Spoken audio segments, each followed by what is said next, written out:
Assalamualaikum warahmatullahi wabarakatuh. A'udzu billahi minasyaitonir rajim. Bismillahirrahmanirrahim. Wa bi ridha illahi ta'ala bi syafaati Rasulillah sallallahu alaihi wasallam wa bi kulli niyatin salihatin wa bi musannif hadzal kitab mu'allif hadzal kitab wa masayyikhin wa bi jami'il ustadin wa asatidin wa syekhina wa syekhihim nafa'anallahu bihim wa bi ulumihim wa bi istiqamatihim wa bi karmatihim wa bi jahihim wa bi bahaihim wa bi haibatihim wa bi mahabbatihim nafi'an jiddan kamilan mubarakan syamilan itinina wa dunyana wa akhiratina wa maqasidana mutasilatan ila jami'iman hukukun ngalaina konhim ajmangina khusun azwajina waladina wa dhuriyatina konhim ajmangin. Al-Fatihah.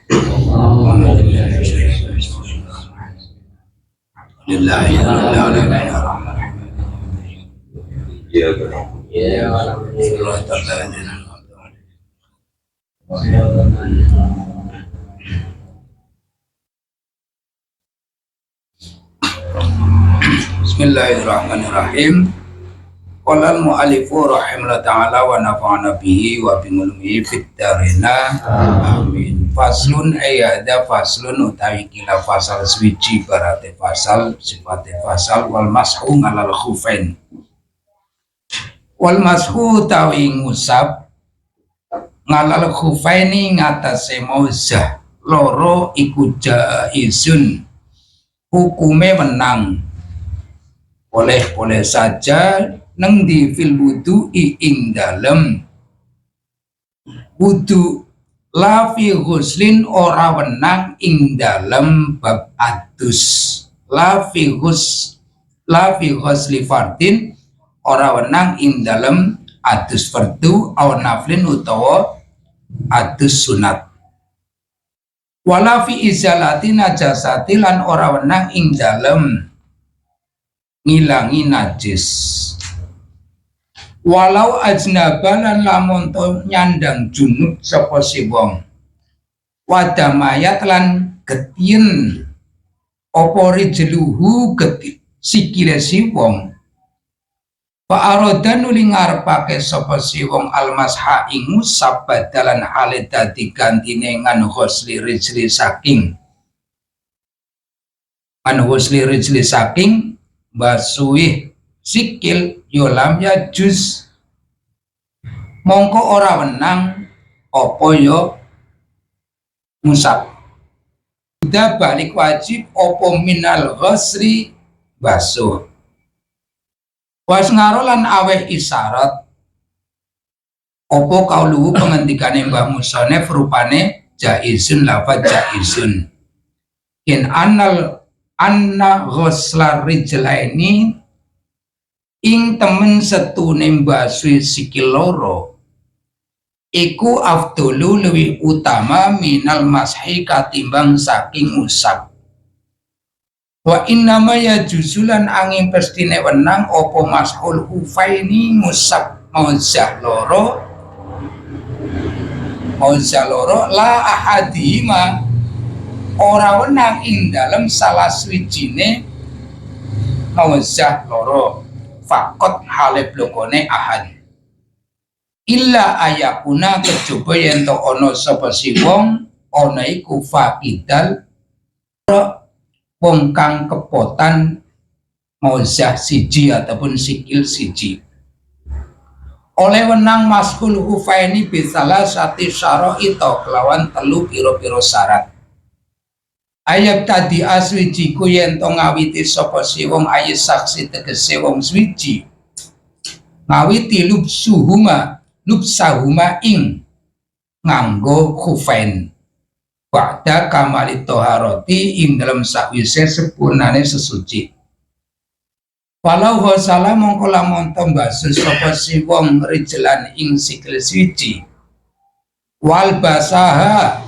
lan ngenggo sapa si wong ing kufen ing rijlan ing rijlan khoffaha ing mauzai rijlan summa fa'ala nuli agawe sapa si wong bil ukhra lan mauzah kang meneh ataupun sikil kang meneh kadzalika kaya mengkono-mengkono ghasala rijlan wa albasa khuffaha yolam yakfi mongko ora nyukupi apa lubsuhuma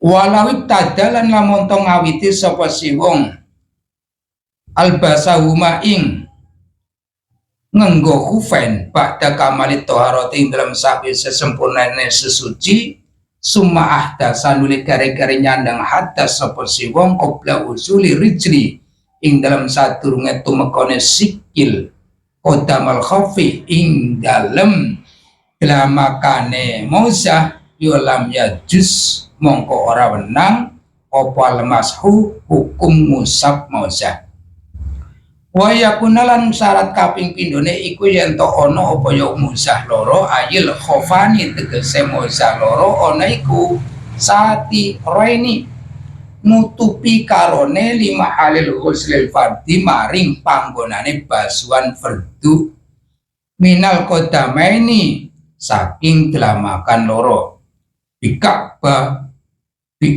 baihuma lawan enton lorone qodamain walau kana mongko lamun to ana apa ya khufain ana iku dunal ka'baini kurang saandap-andape enton loro kalmadasi kaya dene sepatu yolam yakfi mongko ora nyukupi opal mashum musab ngalaihima ngatasé mausah wal muradu te perkara kang den karepaken bisa tiri kelan lafaz satir huna ing dalem kene babagan iku alhailu barang kang bisa ngaling-alingi lama ninguru yati dudu barang kang bisa nyegah peninggal wa ayyakuna lan yen to ono pasitru tutupe ono iku min asfalin saking arah ngisor wa min jawani bil khufaini lan saking arah kiwi tengene moza loro lamin a'lahuma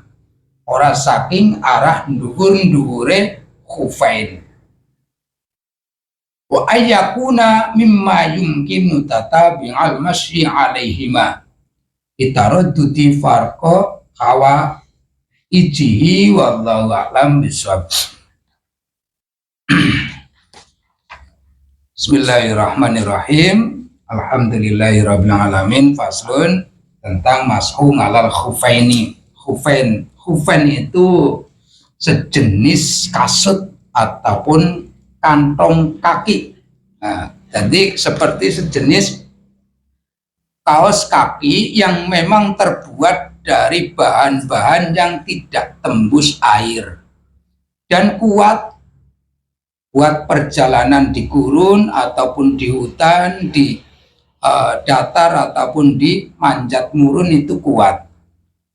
Biasanya terbuat dari kayak ini kulit ataupun sejenis bahan-bahan yang memungkinkan nyaman untuk dipakai dan ukuran kaos kaki tersebut sampai di atas mata kaki itu khufain. Jadi sejenis kaos kaki bukanlah boot, bukanlah sepatu, karena tempo dulu itu orang-orang dulu itu suka bepergian dengan berjalan kaki ataupun numpak kendaraan onta ataupun kendaraan sejenis hewan-hewan yang lainnya baik keledai ataupun jaran.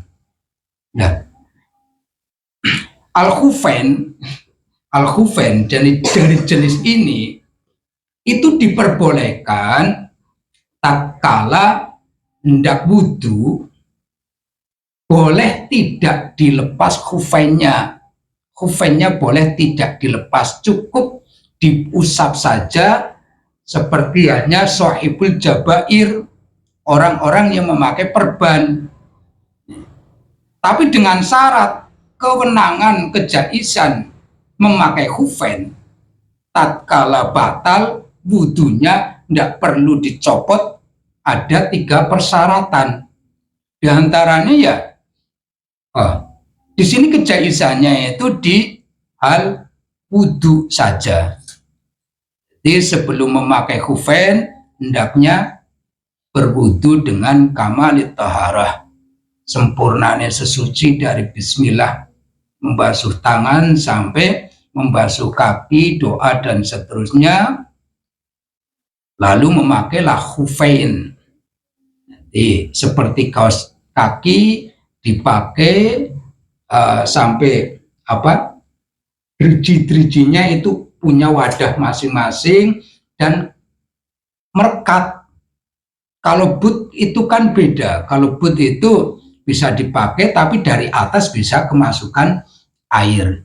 Ini perekat seperti hanya menempel pada kulit kita kalau kita memakai khufain.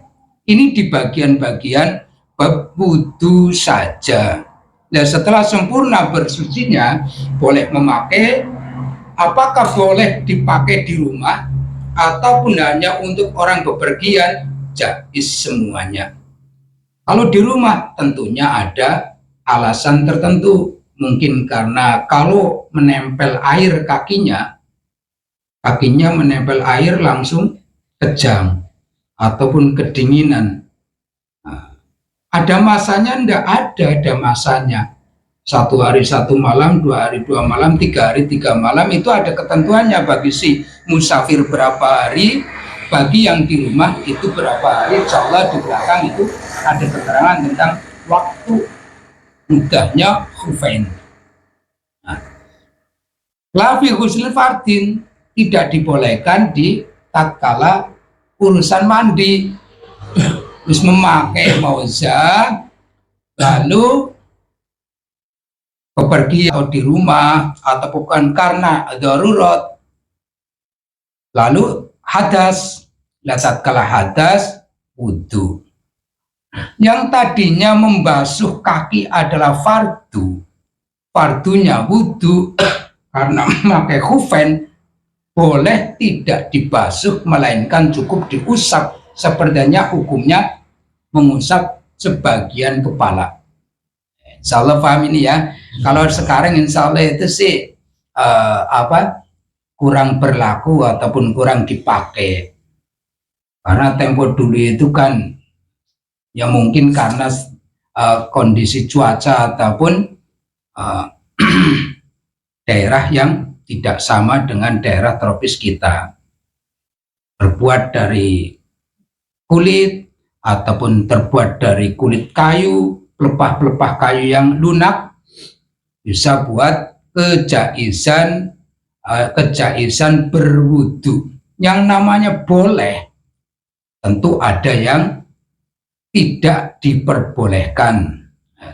Contoh-contoh yang tidak diperbolehkan, tatkala nengkono ki mau wis sempurna wudu, lalu dipakai mauzahnya sampai di atas mata kaki keduanya, lalu yang satu mau dipakai belum nyampe sempurna cara pemakaiannya sudah hadas lagi. Oh, berarti cara pemakaian mauzahnya kok dipakai terus. Nah, ini kentut langsung dilanjutkan pemakaiannya, lalu berwudu, mauzahnya cukup diusap, itu batal. Berarti harus diulang seperti semula. Cara mengusapnya pun harus keduanya. Tatkala wudu diusap kanan 3 kali dan kiri juga 3 kali. Kecuali orang-orang yang memang punya kekurangan kakinya cuma 1, itu boleh. Nah, hukum jaiz di dalam syar'i ya, itu juga rahmat bagi umat. Nah, jadi Al-Quran itu diturunkan apa menerangkan tentang syarat sahnya wudu, mubtilahnya wudu, itu tidak. Maka di sini dibahas dari asbabun nuzulnya, kenapa Rasulullah menerima ayat tentang ini, asbab nuzulnya bagaimana, lalu dikupas dengan hadis, maka diijma' kiaskan oleh para ulama. Akhirnya kita itu wajib mempelajari isi Al-Quran dengan tafsir-tafsir yang sudah ditafsirkan oleh para ulama ahli tafsir tentunya, bukan menafsirkan Al-Quran, bukan ahlinya. Lah yang harus mentafsirkan kok bukan ahlinya, biasanya buat kepentingannya saja. Nah, jadi kejaizan ada hukum boleh, berarti ada hukum tidak boleh. Kebalikan dari jaiz adalah afdol. Lalu afdolnya bagaimana? Ya afdolnya adalah ghuslur rijlaini. Yang lebih afdol adalah membasuh kedua kakinya sampai kepada pergelangan ataupun sampai kedua mata kakinya. Jadi indah. Tatkala tidak bisa berdiri, boleh duduk. Tatkala tidak bisa duduk, boleh berbaring. Kalau tidak bisa berbaring miring, boleh mentengadah. Kalau sudah tidak bisa apa, juga bisa isyarah dengan telapukan meripat. Itu kan sholatnya seperti itu. Untuk yang lainnya boleh. Dalam artian kewajiban-kewajiban yang sering kita jalani, tatkala ketidakmampuan boleh seperti ini. Contoh, bersilaturahim, boleh langsung pertemuan, bertatap muka, bertemu wajah, bersalaman. Kalau tidak mampu, boleh dengan mengirimkan parcel ataupun bingkisan silaturahim. Kalau tidak juga, boleh dengan surat, boleh dengan SMS ataupun WA ataupun video callan. Kalau tidak mampu juga, maka bisa titip kepada orang yang terdekat dalam urusan silaturahim. Jadi lebih ke rahmat. Jadi syariat itu kerahmat Allah yang diturunkan melalui ilmu syariat. Dilonggar tatkala kita mampu, maka tidak boleh sambil duduk. Nah, sholat berdiri kok mampu, masa sambil duduk? Kecuali sholat sunnah boleh. Kalau kita mampu, maka dihukum apa? Lebih baiknya ikhtiyat di dalam hukum syariat. Banyu akeh, sehat juga, masa pakai khufain, maka masa pakai kaos kaki yang bersifatnya merekat dan cukup diusap. Ada jais, berarti ada fudul ataupun kanugrahan Allah yang lainnya. Dianugerahi sehat berarti lebih lengkap cara melaksanakan syariat. Bisa berdiri, ya berdiri, bukan menggunakan duduk juga boleh karena darurat. Itu tidak. Jadi makin ada syariat, maka ada rahmat, ada kemudahan dari Allah, ada keberkahan dari Allah, ada kemanfaatan dari Allah. Tatkala darurat ataupun bahaya dan seterusnya, maka boleh menggunakan hukum jaiz. Jaiznya syariat beda dengan hukum jaiznya tauhid. Beda juga dengan hukum jaiznya tasawuf. Beda juga dalam hukum jaiznya mustalah hadis, jaiznya ilmu nahwu shorof. Jadi jaiz di fikih ini keperbolehan, boleh. Hukumnya apa? Jaiz. Masuk sunnah Anda, sunnahnya ada sunnah jaiz juga. Wajibnya wajib jaiz ada Anda. Jaiz kalau wajib, kewajiban kok dijaizkan akan mendekati kepada tahrim. Seperti contoh, ini hampir surup srengenge, belum sholat asar. Nah, belum sholat asar, maka wajibkan sholat asar walaupun waktunya yang sudah tidak mengizinkan. Wajib menjalankan, di situ ada jaiz kepada tahrim. Nah, mendekati kepada haram ataupun bolehnya, berarti meninggalkan keutamaan, bolehnya dikarenakan darurat itu boleh. Jadi di mana peletakan jaiz di sini? Karena sakit, berarti tidak lepas dari keutamaan kewajiban. Lawang sehat bisa, maka dikenakan hukum ihtiyat, lebih baik berhati-hati dibandingkan harus tidak memakai syariat. Karena hukum syariat al-faqihun wahidun asyadun minasyetoni min alfi abidin. Jadi orang tahu, wong sing alim fikih, tahu tentang ilmu fikih satu saja, itu lebih diberikan membahayakan bagi setan, lebih diprioritaskan berat bagi si setan dibandingkan 1000 orang ahli ibadah tak berilmu fikih, karena tidak tahu mana yang wajib, sunnah, mubah, haram serta jais. Mampu kok lebih menggunakan sak penake, bukan ke jais nanti, bukan ke jais, maka akan terkena hukum haram syariat. Nah kan darurat itu kan yang dibenarkan oleh syariat, bukan dari daruratnya banyaknya pandainya beralasan kepentingan, anu ribut, anu repot, anu dan seterusnya. Jadi kenapa khufain juga dibahas? Islam ataupun agama ilmiah, Islam agama sing bersifat manusiawi banget, yo manusiawinya banget yo dibahas, ukhrawiyahnya manusia juga sangat diperhatikan.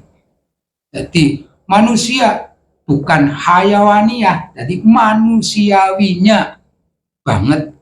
Islam agama kemanusiawiannya dikedepankan, keukhrawiannya manusia juga diperhatikan. Nah, seandainya pemaksaan ya wudune ngono kok ora sah salate, ya dikarenakan sakit kena air kok menyebabkan rumah penyakitnya itu tambah parah, maka boleh bertayamum, maka boleh dan seterusnya. Kayak dene sahibul jabair, wong sing duweni perban, kita sering terkena peso ataupun terkena apa yang menyebabkan kulit kita terkelupas ataupun kena apa, dan di bagian anggota yang wajib diwasuh tatkala wudhu, maka boleh diperban. Sebelum memperban kita bersihkan dulu, kita wudhu juga, lalu kita perban. Nah, tatkala wudhu boleh tidak dilepas, cukup diusap saja mewakili, ataupun tidak harus dilepas, dibasuh, cukup diusap dengan air, itu boleh. Apa tidak mengurangi kefarduan? Tidak, dikarenakan adanya luka yang mungkin kalau terkena air justru terjadi infeksi ataupun menyebabkan menyebarnya bakteri yang membahayakan bagi daging ataupun kondisi luka tersebut. Jadi dari 3 persyaratan dibolehkan hanya di dalam wudhu. Kalau di dalam mandi jinabat ataupun mandi sunnah adus karena hendak silaturahim, sunnah adus karena hendak hormat sesuatu, sunnah adus dikarenakan setelah memandikan jenazah. Ya tidak boleh hanya mengusap mauzahnya saja. Jadi memakai mauzah, memakai kasut, kantong kaki yang dibikin pengganti membasuh kaki tatkala wudhu, itu tertentu hanya di wudhu saja. Bagi orang-orang yang di rumah juga boleh, di tatkala bepergian juga boleh. Kalau bepergian dikarenakan berat, kalau melepas dikarenakan sesuatunya, maka jais. Memaksakan ya tidak baik juga. Tapi kalau kondisi kita itu sehat, bisa longgar, maka baiknya adalah ikhtiyat, berhati-hati. Berhati-hati dalam syariat, maka asyadun minasyaiton min alfi abidin. Hati-hati, tatkala bersyariat itu lebih berat bagi setan dibandingkan 1000 orang ahli ibadah tak berfikih. Jadi fikih mengelola kecerdasan lahir. Nek fikih ya diperhatikan, maka lahiriah kita itu dicerdaskan oleh Allah. Jadi fakihun, ilmu kecerdasan. Wong sing fakih berarti wong sing cerdas hukum lahiriah dan pengembangannya. Karena ilmu adalah sentral seluruh rahmat Allah. Sentral rahmat Allah itu di ilmu. Insya Allah paham nih, hanya di bagian-bagian bab wudhu, tidak di bagian bab mandi, ataupun mandi wajib, ataupun mandi sunnah. Karena khufain di daerah kita mungkin jarang, yang ada cuman kaos kaki, maka bukan dikenakan hukum khufain. Jadi syarat-syarat khufain itu terbuat dari bahan yang lentur, bahan yang merekat, bahan yang tidak tembus air dan tak tembus angin, serta kuat. Kalau berjalan untuk turun manjat turun terjal, bahan tersebut itu kuat. Mungkin kalau sekarang ya bisa dibuat dari bahan karet campur dengan bahan yang lebih lunak. Alhamdulillahirabbil alamin. Al-Fatihah. Alhamdulillahirabbil alamin. Iyyaka na'budu